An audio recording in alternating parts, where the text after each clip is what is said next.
안녕하세요. 청소년 사이버 상담센터에서 근무하고 있는 한지예라고 합니다. 저는 이번 연도 3월에 2년이 됐고요. 2년 지금 조금 넘게 근무하고 있습니다. 제가 한국청소년복지개발원이 첫 근무지예요. 그래서 사회생활을 처음 시작하는 곳이다 보니까 굉장히 실수가 잦았고 초반에는 그 실수가 모두 제 책임인 것 같고 내가 왜 이걸 못하지? 라는 좀 스스로를 갉아먹는 그런 생각들을 많이 했던 것 같아요. 실수에 대처를 할 때. 근데 지금은 그 실수 과정들을 통해서 배운 게 있고 내가 이 실수해도 어떻게든 이 사업을 종료할 수 있다 라는 누구든 도와주고 어떻게든 끌고 나갈 수 있다라는 생각이 드니까 지금은 실수나 어떤 변수들이 생겨도 좀 담담하게 해결책을 고민하고 다음 스텝으로 좀 나아가는 것 같긴 해요. 청소년 사이버 상담센터는 청소년의 일반적인 고민뿐만 아니라 가출이나 임신 등 고위기 청소년 사례들에 대해서도 개입을 하는 온라인 전문 상담 서비스라고 생각하시면 될 것 같아요. 저희는 365일 24시간 상담 서비스가 제공되고 있고 채팅, 게시판, 댓글 서비스뿐만 아니라 솔로봇이나 이음이, 심리 검사 같은 상담 콘텐츠들도 같이 제공하고 있는 기관입니다. 차이점 가장 큰 거는 실시간이냐 실시간이지 않느냐의 차이로 이제 두 가지 범주로 나눌 수가 있어요. 채팅은 1대1로 상담사와 내담자가 실시간으로 대화를 할 수 있는, 고민을 나눌 수 있는 장소다라는 점이 있고, 게시판이랑 댓글은 내가 남겨놓은 글을 시간이 좀 지난 후에 상담원이 보고 그 글에 대한 답변을 다는 형식으로 이루어져 있다고 생각하면 되고, 게시판 상담은 편지 형식의 좀 긴 글이고 댓글 상담은 500자 이내의 짧은 글에 대해서 짧은 답변을 받는 그런 공간이라고 할 수 있어요. 일단 새벽 근무조 선생님들이 있으세요. 00시부터 근무를 시작하셔서 4시간 동안 근무를 하시면 또 3시 반에 새로운 선생님들이 또 접속을 하시고 이제 근무조가 짜여져 있어요.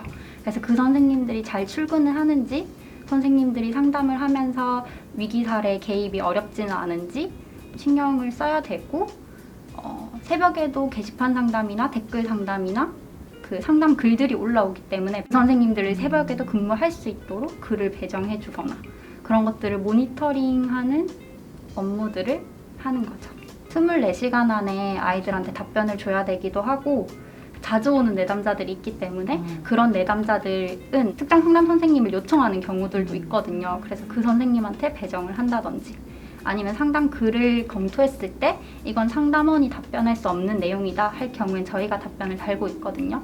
그런 것들을 새벽에도 대응을 함께 하는 거죠.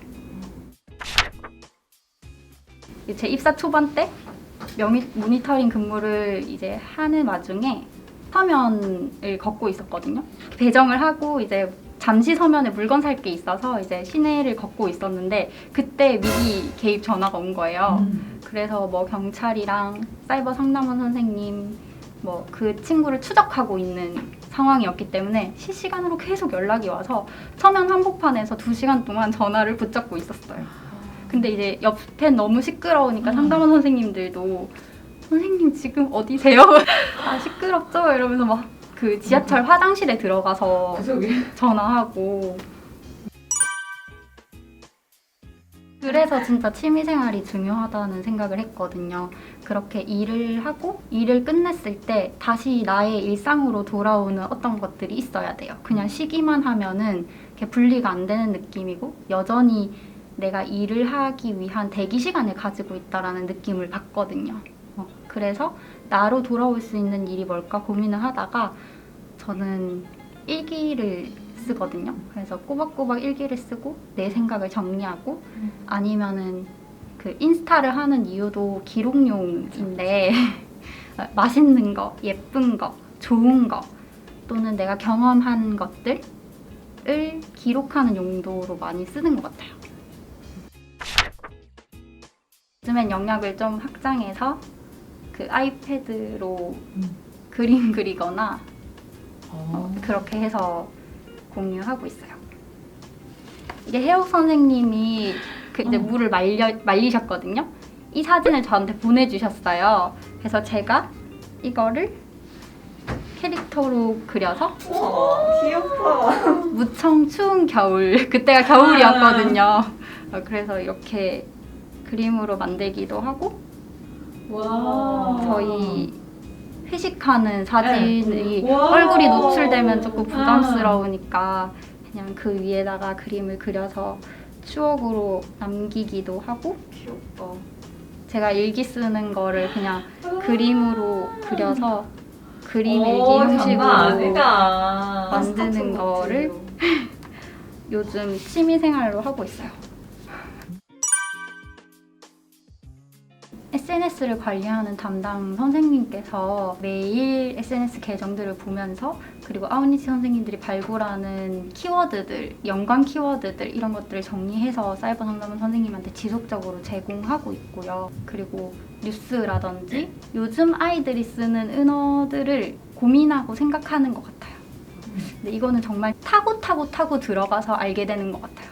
저희 매뉴얼에 있는 내용들을 좀 소개를 해볼까 해서 봤는데 이게 영상에 들어가게 되면 너무 충격적인 단어들이 너무 많은 거예요. 솔직한 단어들을 많이 쓰는 것 같아요, 아이들은.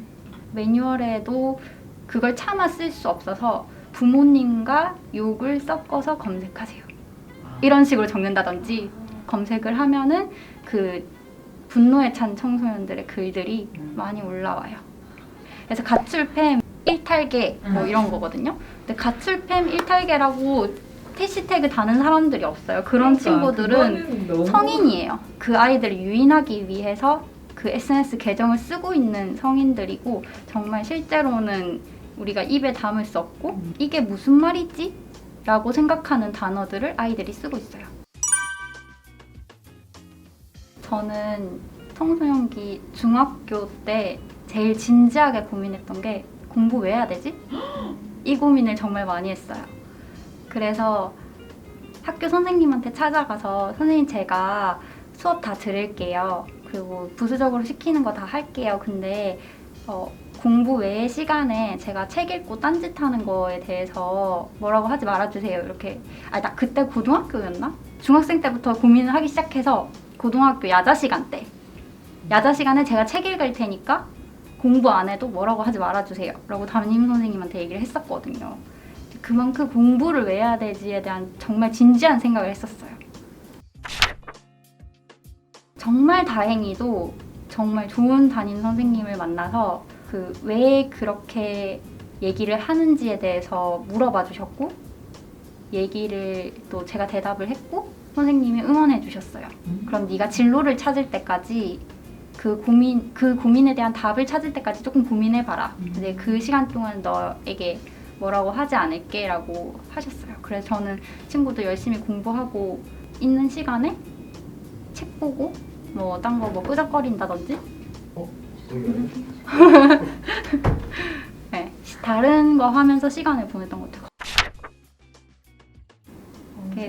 공부 왜 하지? 라고 생각하는 것 자체가 그때는 조금 목적이 있어야지 내가 공부를 한다라고 생각을 했던 것 같아요.